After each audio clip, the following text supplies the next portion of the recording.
Hello दोस्तों, कैसे हैं आप लोग। आशा कर रही हूँ आप लोग बहुत अच्छे होंगे। मैं भी ठीक ठाक हूँ। स्वागत कर रही हूँ आपका अपने चैनल वर्णी शिवाय ब्लॉग्स में। मिल रही हूँ बहुत ही प्यारी सुबह के साथ में आज आपको। सबसे पहले तो आप सब लोगों का बहुत आभार है जो इतना कीमती वक्त निकाल के मेरे वीडियो को देखने आते हैं, और हाँ, उसके लिए तहे दिल से आपका आभार है। थोड़ा सा रिस्पॉन्स जो है अच्छा किसी किसी वीडियो पे जा रहा है और किसी पे नहीं भी जाता है, तो भी चलिए कोई बात नहीं, लेकिन फिर भी मैं अपने कामों में लगी रहती हूँ। तो फिर आती हूँ रूटीन की तरफ। सबसे पहले मैं उठी थी, नीचे का जो गार्डन है मेरा, वहाँ पे साफ़ सफाई धुलाई सारा ही काम निपट गया था। उसके बाद आ गई थी अपने ऊपर।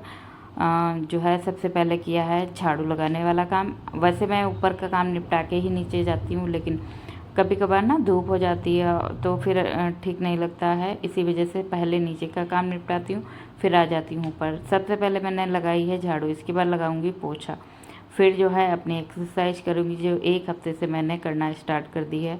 उसकी वजह से मुझे बहुत ही बेनिफिट हुआ है। मेरी गर्दन में दर्द रहता था, मेरे हाथों में, शोल्डर में, पैरों में बेहद दर्द रहता था। जैसे आजकल के लोग ना जो 70 की एज में जिनके होते हैं बॉडी पेन वगैरह, वो हम लोगों के 40-45 में ही होने लगा है। फ़िलहाल तो एज के साथ में आजकल रख रखाव और जो आजकल का माहौल है पहले के मुताबिक बहुत ही डिफरेंट है, तो वो तो होना ही होना है। तो उसको क्यों ना हम लोग किसी चीज़ से, जिस चीज़ से भी ठीक हो से ठीक किया जा सकता है। तो फिर इसमें थोड़ी सी योगा एक्सरसाइज वगैरह मैं करती हूँ। बेहद तो मुझे ज़्यादा नहीं पता है, लेकिन जो भी पता है थोड़ी बहुत वो करती हूँ। इससे मुझे एक हफ्ते में ही बहुत ही बेनिफिट हुआ है। जैसे मेरे मसल्स में, बोन्स में काफ़ी पेन रहता था, गर्दन में मोस्टली। मैं बैठे बैठे ज़्यादा मेरा वर्क होता है, भैया को भी देखना होता है, तो फिर इसकी वजह से मेरे जो है गर्दन में सर्वाइकल भी हो चुका है। उससे मुझे काफ़ी बेनिफिट हुआ है योगा से। ये है रीढ़ की हड्डी में जो दर्द होता है वो वाली एक्सरसाइज थोड़ी थोड़ी आपके साथ क्लिप शेयर की है। अगर ज़्यादा करती तो बेहद ही टाइम ज़्यादा हो जाता। लास्ट में, सबसे पहले लास्ट में करना है आपको अपने हाथों को अच्छे से रब करके अपनी आँखों पे रिलैक्स होके एक अच्छी सी सांस लेके जो है भगवान को थैंक यू बोलना है, मुस्कुराना है। बेहद ही खूबसूरत लगता है। जब भी आप योगा करने बैठोगी ना, तो आपको यही लगेगा भगवान जी मुझे टाइम दे दो, मैं अपना कर सकूं। टाइम जो है भगवान जी चलिए हाँ आपका साथ देते हैं, लेकिन आपको खुद संकल्प लेना है कि मुझे घर के साथ, कामों के साथ साथ मुझे अपना भी ध्यान रखना है, और जो है अपने लिए भी वक्त निकाल के करना है। ज़रूर से करिए आप ये चीज़ें जो है योगा। योगा एक ना मानसिक जो स्थिति आपकी अगर टेंशन वाली, तनाव वाली है, उससे भी बेहद राहत दिलाता है। तो फिर देखिए, टेंशन लेने से जो है कुछ भी नहीं होता, इसका सुझाव आपके पास ही है, तो आप निकाल सकते हो। तो सबसे पहले योगा वाला जो होता है ना चीज़ बहुत ही बेहतरीन है। जो है आप किसी यूट्यूब पे क्लास भी ले सकती हो किसी के साथ में, या अपना देख के जैसा भी करना चाहो, आपको आते हैं एक दो जैसे भी, तो फिर आप कर सकते हो। बहुत ही मानसिक स्थिति को सुकून देता है ये, आपकी बिगड़ने नहीं देता। मानसिक स्थिति को अच्छा लगता है, बहुत ही सुकून मिलता है। मुझे तो बहुत बेनिफिट हुआ सिर्फ एक हफ्ते में। आप भी ज्वाइन करके, मतलब आप भी योगा करके, एक्सरसाइज करके अपनी दिनचर्या को अच्छा बेहतरीन बना सकते हैं। इधर जो है मैं अपने रेगुलर रूटीन के कामों में लगी हुई थी। जो ग्रॉसरी के सामान था काफ़ी सारा आया हुआ था। सबसे पहले आधा घंटा मैंने एक्सरसाइज किया। आधा घंटा एक्सरसाइज करने के बाद थोड़ा सा मैंने ग्रॉसरी का सामान था वो सारा ही मैंने भर दिया। उसके बाद में मैं पालक रात में नहीं धुली थी, तो सुबह ही धुल के इसको थोड़ा सा छोड़ दिया था, नहीं छूट गई। इसके बाद इसको लगे हाथों जो है कट करके रखे दे रही हूँ, और दाल थोड़ी भिगो दूँगी। साथ ही साथ उसके बाद थोड़ी सी अपनी स्किन केयर करूँगी। देखिए, किसी चीज़ का कोई समय नहीं होता, जब उसके लिए निकालना पड़ता है। आप बीच बीच घर के बीच कामों में जितने भी काम कर रही हो, उसमें आप अपने लिए भी समय निकालो, बहुत ही ज़रूरी है। क्योंकि जो है एज बढ़ती जा रही है, इस एज में आपको भरपूर अपना ख्याल रखना है। और जो है क्योंकि आप पे ही पूरी फैमिली, आप ना अपने परिवार की रीढ़ की हड्डी होती हो। रीढ़ की हड्डी जो एकदम सही रहेगी तो ही तो आप भार उठा पाओगे अपना ना। इस वजह से कोई आपसे कुछ नहीं कहेगा। आप स्किन केयर कर लो, आप अपनी केयर कर लो, कोई नहीं कहने वाला है। इसीलिए आप जस्ट अपने बारे में सोचो कि मुझे क्या करना है, ठीक है। तनाव से दूर रहो। जो है जैसा भी है बहुत बेहतरीन है। और जिस दिन आपने किसी के साथ मतलब कंपेयर करना छोड़ दिया, उस दिन आपकी ज़िंदगी बेहतरीन हो जाएगी। मैंने तो अपनी बना ली, आप किसी का वेट मत करो, आप भी स्टार्ट कर दो। इधर मैंने जो है गुलाब जल में थोड़ा सा चंदन का पाउडर डाला था, वही मैं लगाती हूँ, या तो बेसन का। बेसन में कभी भी दही और नींबू मैं यूज नहीं अपने फेस पे करती हूँ, क्योंकि मेरी स्किन है बहुत ही ज़्यादा ड्राई। तो इसी वजह से बेसन और दही मुझे सूट नहीं करता, वो और ज़्यादा ड्राई कर देता है। इसी वजह से मैं गुलाब जल का ही अधिकतर यूज़ करती हूँ, वही लगा लेती हूँ। हफ्ते में 2 बार तो मुझे पैक लगाना ही लगाना है, कुछ भी हो। तो मैं अपने लिए केयर भी करती हूँ। इधर मैंने जो है लगा लिया था, उसके बाद आ गई थी सीधे किचन में। जब तक कि ये मेरे थोड़े बहुत काम रहेंगे तब तक कि मेरा पैक सूख जाएगा, उसके बाद मैं अपना कपड़े धोना नहाना ये सारा मेरा काम हो जाएगा। मैंने दाल चढ़ा दी पहले ही, क्योंकि ये उबल जाएगी, उसके बाद छौंक लगा दूँगी। और जो है सब्ज़ी वाला काम थोड़ा बहुत रह गया है, वो भी मैं साथ ही साथ कट करके रख दूँगी, क्योंकि दाल के साथ सब्ज़ी बनना बहुत ज़रूरी थी। मुझे पसंद नहीं है केवल एक दाल के साथ में मतलब खाली दाल खाओ। कभी कभार की बात होती है, वो अलग होती है, लेकिन फ़िलहाल तो मैं अगर दाल बनाऊँगी तो फिर सब्ज़ी भी मेरी बनती ज़रूर है।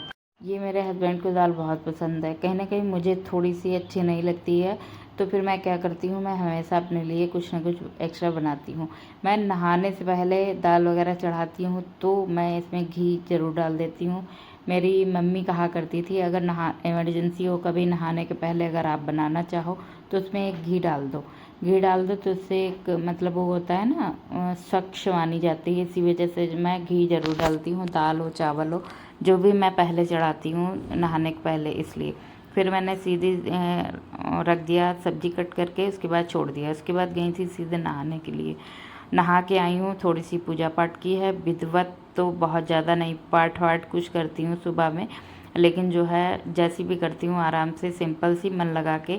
भले मैं 5 मिनट की पूजा करूँ। सबसे बड़ी पूजा तो ये होती है कि आप घर परिवार के संभाल रही हैं, और जो है घर पे सबको अच्छे से टाइम पे वक्त पे खाना दे रही, अपने आप को केयर कर रही। सबसे बड़ी तो ज़िंदगी में यही पूजा है कि आप अपने आप को कितना वक्त दे रही। कभी सोचा है आपने? सबसे बड़ी ये पूजा होती है। जिस दिन आप खुद को वक्त दे देंगी, वही वही आपको सब हर एक टेंशन से, हर एक चीज़ से दूर कर देगी। तो आप नहीं अगर कर रहे हो तो अभी से स्टार्ट कर दो। नहीं आप बहुत ज़्यादा कर पा रहे हो तो छोटे छोटे कदम उठाओ, थोड़ा थोड़ा करो, बहुत ज़्यादा नहीं, थोड़ा थोड़ा करो। डेली अगर आप 5 से 10 मिनट तक की अपने आप को देने लगे, तो आपको अंदर से फील होगा कि क्यों ना मुझे थोड़ा वक्त और निकाला जाए अपने लिए, और सुबह जल्दी उठा जाए। थोड़ा सा ये होता है ना, जब भी आप सुबह उठने लगो अच्छे मौसम में ठंडे ठंडे, तो डेली की एक हैबिट हो जाती है। पहले के ज़माने के लोग क्या कहते थे, मेरी 4 बजे आंखें खुलती। हर एक चीज़ की एक हैबिट होती है। जब शुरू से ही उस हैबिट को आप अपना लोगे ना, तो अंत तक वही आपको आपके अंदर रहेगी। तो 4 बजे तक मतलब उठना है। मैं शुरू से ही उठती थी। अब जब कभी लेट उठती हूँ तो मुझे अंदर से ही अपने में बड़ा इरिटेशन लगती है, क्या हो गया आज सूरज निकल आया मैं उठ नहीं पाई। तो तबीयत ख़राब होती, तब भी अंदर से यही फील होता है। जब उठ जाओ ना तो बहुत ही अच्छा लगता है। इधर सारा ही मेरा खाना तैयार हो गया था। उसके बाद मैं लगा रही हूँ अब इनके लिए थाली। अब जो है पालक की दाल, थोड़ी सी सिंपल सी आलू और टमाटर की सब्ज़ी भी बनाई थी, क्योंकि लहसुन का छौंक लगाया था दाल में, तो लड्डू गोपाल को वो भोग नहीं लगाया।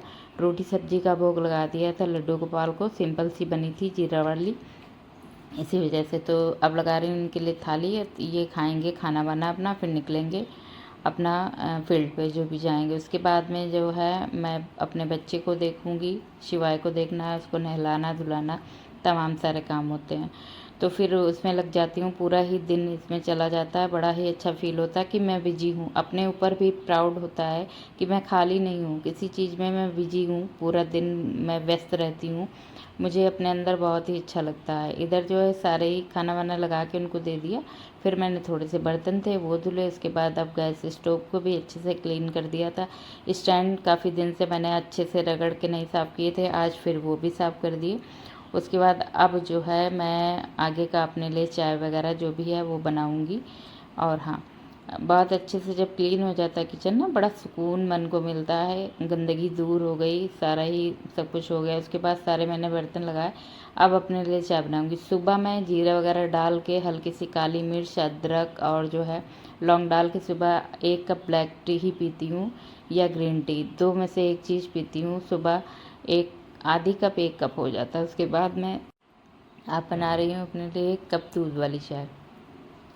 मेरी शुरू से हैबिट है कि मैं नमकीन बिस्किट को छोड़ के, जैसे घर में कोई सब्जी और रोटी बनी हुई या खाली सब्जी मुझे चाय के साथ बहुत ही पसंद है, तो फिर चाय के साथ में मैं जो है नमकीन बिस्किट को अवॉइड करके अपना थोड़ा सा, घर पे अगर सूखी सब्जी वगैरह बनी है तो उसको लेती हूँ, 1 रोटी खाती हूँ सुबह में। लमसम बज रहा है 10, 10:30 का टाइम हो रहा है। अब मेरी चाय होगी, उसके बाद में मैं थोड़ा सा इसी के साथ में 1 रोटी आलू की सब्जी खाऊंगी।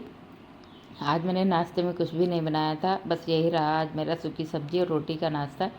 सुबह में देखिए अंश यहाँ पे है नहीं, अंश गया है बाहर, तो फिर नाश्ता इनके डैडी ने जो है दलिया खा ली थी सिर्फ, और बनाई थी दलिया थोड़ी सी। मैं दलिया खाती नहीं हूँ, या तो मैं नमकीन दलिया खाती हूँ, और जो है इसी वजह से मैंने नाश्ता वास्ता कुछ नहीं बनाया, यही सब बना लिया था, वही खाया पिया गया। उसके बाद जो है मैंने हलवा बनाया शाम के टाइम में शिवाय के लिए, मीठा वाला। उसी के साथ साथ में एक शॉर्ट वीडियो भी शूट की थी, और शिवाय जो है आगे पीछे लगा रहता है। अंश होता है तो उसके साथ खेलता है, और नहीं होता है वो तब मेरे आगे पीछे लगता है, तो उसको भी टाइम देती हूँ, एक बच्चों की तरह उसके साथ भी खेलती हूँ। इससे मुझे अपना बचपन भी याद आता है। खेलना भी चाहिए, ऐसा नहीं है कि आप बुढ़े हो गए तो खेलो ही ना, खेलो। कभी बैट बॉल खेल के देखो, कभी बैडमिंटन खेल के देखो, कभी लूडो खेलो, एक अजीब सी फीलिंग अंदर से आती है, बहुत ही अच्छा लगता है। शाम को बनाया है दूध डाल के हलवा, अंश के डैडी भी खाएंगे और जो है अंश शिवाय भी खा लेगा। और इधर जो है मैं हलवा वगैरह नहीं खाऊंगी, मैं शाम को अपने लिए चाय और जो है थोड़ी सी नमकीन वाली जो सेवइयाँ होती वो बनाऊंगी। आपके साथ इसकी अगर वीडियो शेयर करूंगी तो काफ़ी लंबी हो जाएगी, कभी बनाऊंगी तो आपके साथ शेयर ज़रूर करूंगी, मुझे बहुत अच्छी लगती। नाश्ते में जो है आप उसको बना के खाओ, बहुत ही अच्छा लगता है। बस यही रहा आज का आपके साथ में वीडियो। थोड़ा भी अच्छा लगा हो लाइक ज़रूर करिएगा, नए हैं तो सब्सक्राइब करना ना भूलिएगा। मिलूंगी आपसे अगले ब्लॉग में एक नई दिनचर्या के साथ में। अपने लिए संकल्प जरूर लीजिए कि मुझे अपने लिए कुछ करना है, तभी आप कर पाओगे। और हाँ, टेंशन लेने से कुछ नहीं होता है, कदम उठाओ, छोटे उठाओ लेकिन उठाओ ज़रूर, खाली मत बैठो। बस चलती हूँ, मिलती हूँ अगले ब्लॉग में। Thanks for watching guys, thank you so much everyone. अपना ध्यान रखिए, अपनों का ध्यान रखिए, स्वस्थ रहिए, मस्त रहिए। Thanks for watching.